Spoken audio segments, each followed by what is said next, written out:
আর কি লাটিম খেলিস? আমি আমার বয়সকালে যখন লাটিম মারতাম এক বাড়িতে লাটিম মারতে 4-5 খন্ড হয়ে যেত।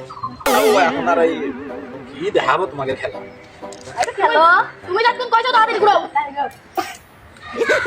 না ঘুরো না একটু ওই জড়াই দে লাটিম কি করি মরি না তো জোড়ানো আমার খেয়াল নেই। তারপরে এই তুই লাটিম মারখানে ওটা খান খান করে দেবো। ঘুরে নেই মাস্টার কত মনে হচ্ছে